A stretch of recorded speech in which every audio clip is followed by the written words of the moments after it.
Maqabbaa kan ilmaa kan hafuura qulqulluu waaqa tokkotti namannaa amiin.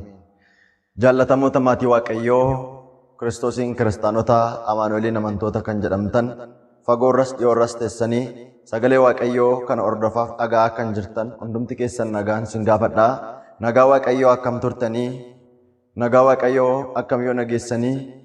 Waaqayyoo abbaan nageenyaa, waaqayyoo abbaan fayyinaa nagaa nu laatee, fayyaa nu laatee amma sa'aatii kanatti nagaa fayyaadhaan kan nu eege galanniif guddinni ulfinni isaaf haa ta'u. Akka jaalala waaqayyootti sagalee waaqayyoo gabaabsinee waliin barannaa.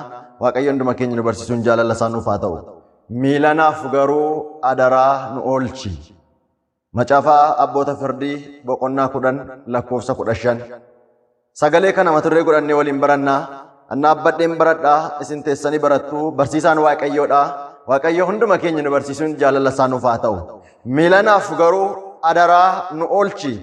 Mata duree kana ilaaluu fuula duraa Tolaaniif Yaa'iir warri jedhaman mootonni lama biyya gaafa geggeessaa turan wal hirkaa fuudhinsa biyya isaan bushaa turan keessatti sabni Israa'el waaqayyoon dhiisee waaqa hormaatiif sagaduu gaafa jalqabu, waaqayyoon dhiisee waaqa hormaatiif jilbeenfachuu gaafa jalqabu, waaqayyoon dhiisee waaqa harkeedhaaf gaafa jilbeenfachuu jalqabu, garaan waaqayyoo Israa'elotatti gaddee jedha. Garaan waaqayyoo Israa'elotatti gaafa gaddu, Israa'elonni waaqayyoon dhiisanii waaqa hormaaf waan hojjetaniif waaqayyo isaanitti dheekkame. Dheekkamsa waaqayyoo kanarraa kan ka'e sabni kun nagaa dhabe, sabni kun boqonnaa dhabe.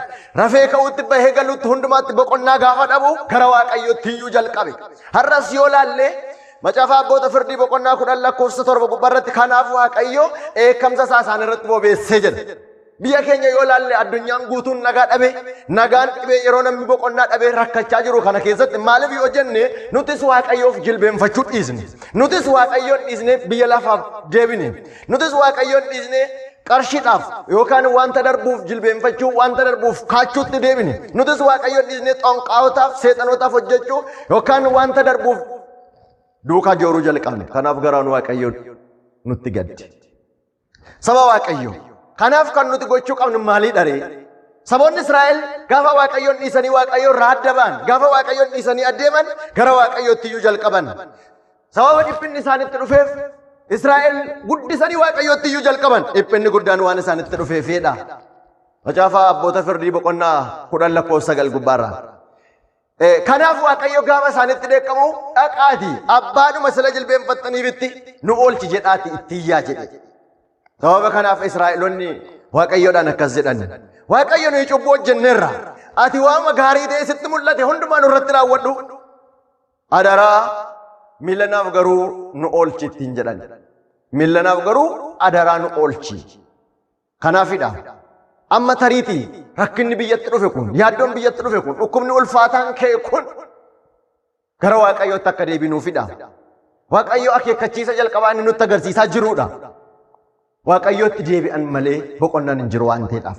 Dhukkuba kamirraa boqonnaan kan argamu, fayyinni kan argamu waaqayyootti deebi'aniiti malee waaqayyo irraa galagalanii miti. Akkas jedhe qorichuma ijatti naqattullee ana biraa argatta. Maal ijatti naqattu? Qorichuma ijatti naqattullee ana biraa argatta.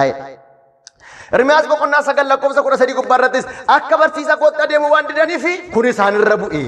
Nutu akka barsiisa waaqayyootti deemuu dide, nutu akka ajaja waaqayyootti jiraachuu dide. Kanaaf garaan waaqayyo waan nutti gaddeef kun nurra bu'e. Kanaaf addunyaan hundumtuu raafama keessa galte. Kanaaf addunyaan guutuun boqonnaa dhabe. Saba waaqayyo Roomee boqonnaa 1 lakkoofsa 18 kaanee aga 28tti gaafa laallu akkas jedha. Dheekkamsi waaqayyoo waaqa malee jiraachuu namootaatiif gara biyya lafaatti boba'eedha. Dheekkamsi waaqayyoo waaqa malee jiraachuu namootaatiif gara biyya lafaatti boba'e. Namootatu waaqayyoon malee jiraachuu filate. Namootatu waaqa hormaatiif jiraachuu filate. Namootatu wanta darbu duukaa rora'utti yookaan wanta darbu duukaa fiigutti gaafa inni jigu garaan waaqayyoo gaddi. Sababii gara waaqayyoo gadde kanaaf baay'een isaanii utuma ogeessota ofiin jedhanii goyoomanii. Roomee boqonnaa 1 lakkoofsa 22. Ogeessota osoo ofiin jedhanii goyooman. Akkamiin goyooman? Baay'een isaanii biyya lafaa kanarra yoo jiraachuu dadhabne maarsitti ol baanii jiraanna jechaa kan turan ogeessota of godhanii nu ogummaa keenyaan hin jiraanna warra jiran. Har'a garuu balbala cufatanii manatti galanii taa'an. Odooma ogeessa ofiin jedhanii gowwummaan isaanitti gad. Sababii kanaaf immoo garaan waaqayyo waan isaanitti gaddeef waaqayyo dheekkamsa isaa gara biyya lafaatti gaafa bobeessu walii isaanii gadhoomsuutti dabarsee isaan kenneedha. Roomee boqonnaa tokko lakkoofsa 26. Sababa kanaaf kajeellaa nama salphisuutti isaan kenneedha. Dhiirri karaa uumamaan isaaf kenname alaa wajjin akkaataan wajjin gaa'ela dhaabbachuun isaaf eeyyamame dhiisee dhiira akka isaa gadhoomsuutti taa'e. Alaanis akkuma isaa dhalaa akka isaa gadhoomsuutti dabarsee isaan kenneedha. Kunaadha har'a addunyaa keenya rakkisaa kan jiru. Biyyoota guddannee ofiin jedhan raasaa kan jiru, sodaachisaa kan jiru sababii yakka kana dalagnuufidha. Har'as araara Waaqayyoon gaafachuudhaaf adaraa nu oolchi rakkina ishee ammaa kana nu hambisi jennee Waaqayyotti bo'uu qabna. Yoo kana ta'e Waaqayyo araaraan nama millaata. Yoo kana ta'e Waaqayyo dhiifamaan nama laala. Inni rukuttaaf suuta kan jiru araaraaf kan ariifatudha Waaqayyo. Waaqa garraamiidha. Isatti garuu deebi'uun nurraa barbaachisa. Yoo Waaqayyotti deebi'an malee namoonni yeroo baay'ee waanuma ofii isaaniitiin godhatan itti fakkaata. Waanuma ofii isaaniitiin bahanii galan saba Waaqayyoon malee taa'anii ka'uun ulfaataadha. Waaqayyoon malee bahanii galuun ulfaataadha. Waaqayyoon malee rafanii dammaquun ulfaataadha. Nyaatanii dhuguun ulfaataadha. Eenyuun malee? Waaqayyoon malee. Namni Waaqa malee jiraatu yeroo hundaa qullaasaa jiraata. Namni qullaasaa jiraatu immoo boqonnaan qabu. Namni Waaqa malee jiraatu uffatee irraan bareedu nyaatee garaa keessa sugan qabu. Maaliif ree Waaqayyo irraa dabee jiraachaa jira waan ta'eedhaaf. Saba Waaqayyo. Kanaaf kan nu gochuu qabnu maali dharee gara Waaqayyotti deebi'uudha. Hoosee boqonnaa 6 lakkoofsa 2 kottaa gara Waaqayyotti deebinaa jedhe Hooseen. Gara maalitti deebinaa? Gara Waaqa harkeetti deebina hin jedhu. Gara Waaqa tolfamaatti deebina hin jedhu. Yookaan gara moora laaltuutti deebina hin jedhu. Gara maalitti deebinaa? Gara Waaqayyotti deebinaa. Garritti deebi'anii boqonnaa argatan gara Waaqayyoo. Garritti fiiganii boqonnaa argatan gara Waaqayyoo. Maaliif ree dhukkubni naasisaan kun addunyaa gaafa raasu maatiin walii isaa baqachuutti ka'e. Fayyinnis kan argamu, nagaanis kan argamu, boqonnaanis kan argamu Waaqayyo wajjin qofaadha. Adaraa nu oolchi jennee isatti bo'uun nurraa barbaachisa. Maleeta manatti gallee taa'uudhaan qofa miti. Mana keessatti gallee taa'uu qofa osoo hin taane Waaqayyotti bo'uudhaan. Dhukkubni kun immoo akkamii yoo jenne dhukkubni kun akkamittiin dhufe kan jennu dhukkubni akkasii kun kutaa macaafa qulqulluu keessaa Leewwota boqonnaa 13 lakkoofsa 31 gubbaarratti dhukkubni akkasii kun qoramee ilaalamee guyyaa 7 namni dhukkuba kanaaf qabame qofaatti habaawee. Asuma amma addunyaa raasaa jiru kana wajjin tokko jecha. Qoramee ilaalamee guyyaa 7 qofaa habaa'u. Kana keessatti saba Waaqayyoo kan nu gochuu qabnu maali dharee Waaqayyootti bo'uu qofaa dhabe. Seera keessa deebii boqonnaa 7 lakkoofsa 15 dhukkuba hamaa warra diinaa keetti malee sitti hin fidu kun waadaa Waaqayyoodha. Seera keessa deebii boqonnaa 7 lakkoofsa 15 gubbaarratti dhukkuba hamaa warra diinaa keetti malee sitti hin fidu. Siinsinoo shaa ati bobaa koo jala jiraatta ati harka koo irraa nyaatta jechuusaadha. Yeroo hundaa namni Waaqayyootti kooluu galu barruma Waaqayyoo irraa nyaata barruma Waaqayyoo irraa rafa. Barruma Waaqayyootiin boqonnaa argata. Saba Waaqayyoo boqonnaanis kan argamu Waaqayyoodhaan adaraa nu oolchi jechuudhaan.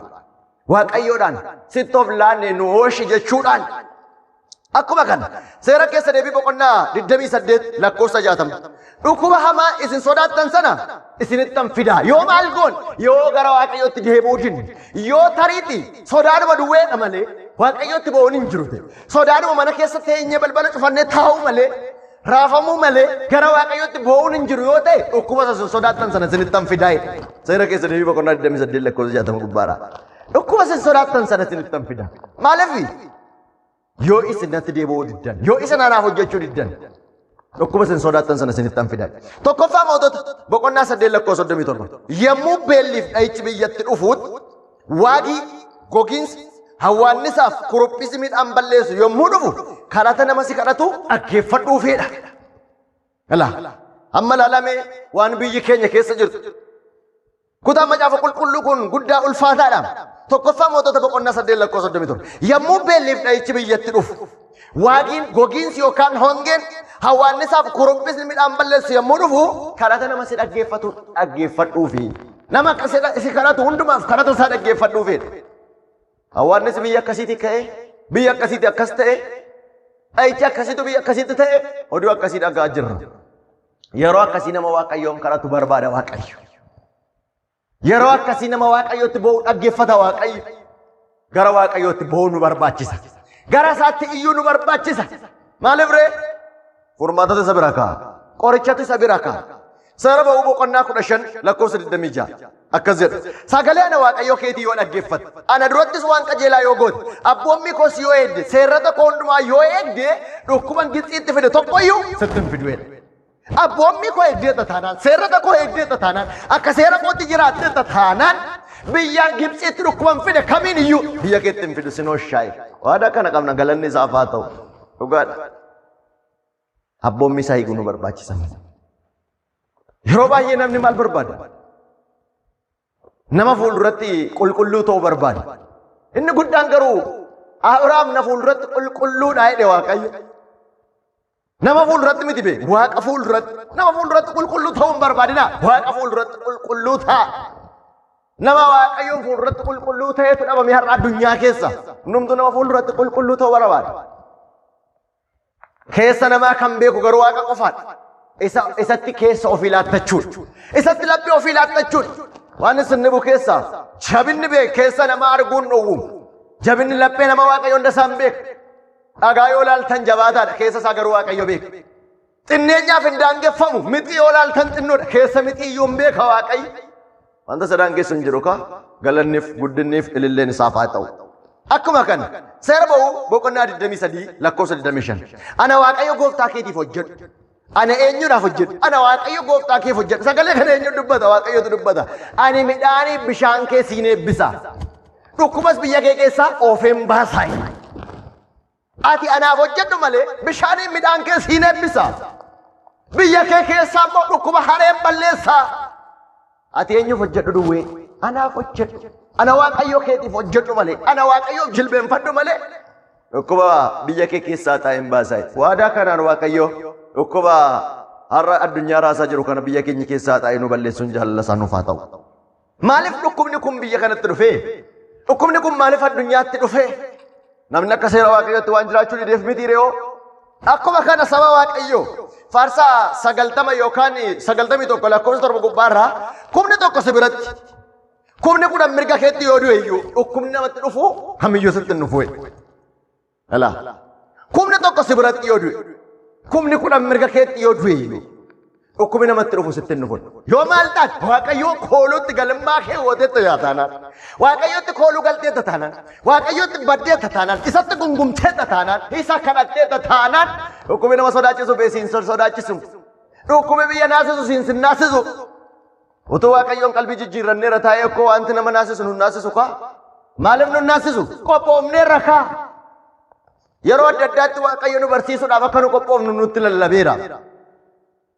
Kan hundumaa lapheetti nu banneessaa wajjin jiraannu Waaqayyo nuuf haa laatu. Faarsaa 90 lakkoofsa 4 gubbaarratti harka isaan si golbooba harka isaa irratti si tiksaa'edha. Dhukkuba adeemaa saafaa nama balleessu hin sodaatin. Maaliif dhukkuba akkamiin sodaannu? Dhukkuba nuti kan hin sodaanne dhukkuba adeemaa saafaa kana kan hin sodaanne yoo maal ta'e isa sodaatamutti yoo baqanne isa sodaatamu waan qabnuuf waan nama sodaachisu hin sodaannu. Maaliif isa hundumaarra caalutu qabna waan ta'eef. Zakkaariyaas boqonnaa 4 gubbaarratti isa si caale inni caalu gartuu keetiidha. Isa maal si godhe? Isa si caale inni caalu gartuu keeti. Tarii dhukkubi kun hundumaa caale nutti dhufe. Isa dhukkuba sana caalutu gartuu keenya inni dhukkuba sana caalu immoo Waaqayyoodha. Galanni isaaf haa ta'u. Saba Waaqayyoo. Kanaaf kooluu itti galummaa keenya Waaqayyoon godhachuu qabna. Faarsaa 90 lakkoofsa 8.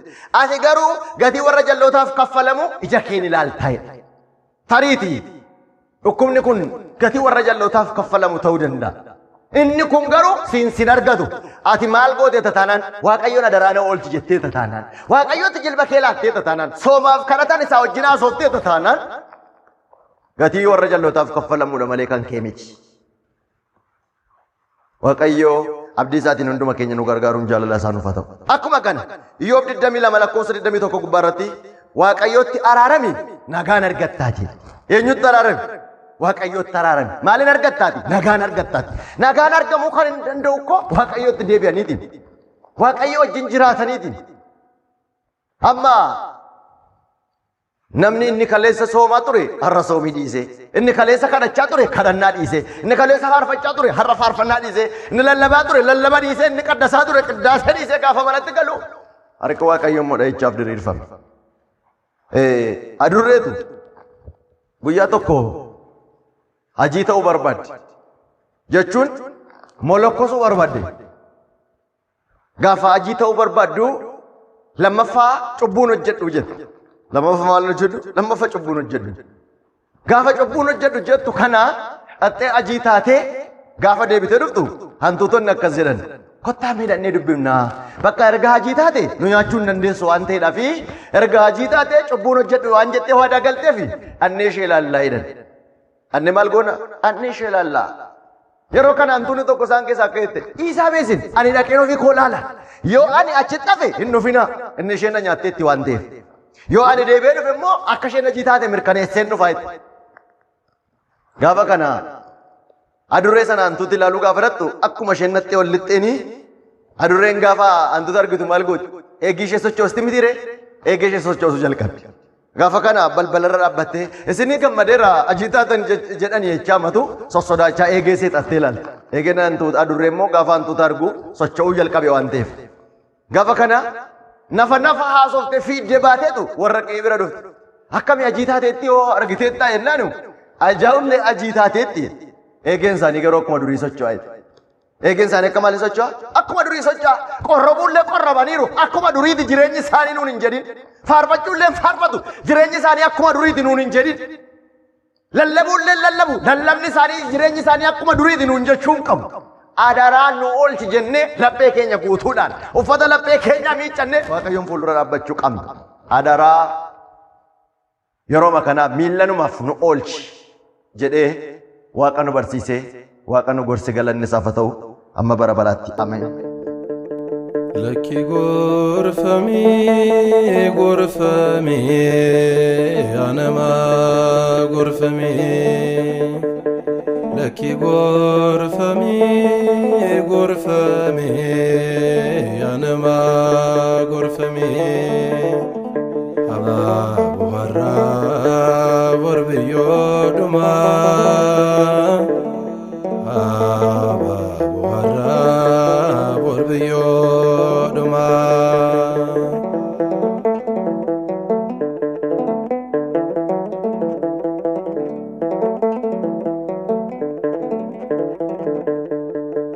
Kitaabni qulqulluu siif lallabameera. Lubbuu kee fayyisee sitti himamee jira. Lakki gorfamee gorfamee anamaa gorfamee. Lakki gorfamee gorfamee anamaa gorfamee. Abaabu har'aa borbiyyoo dhumaa.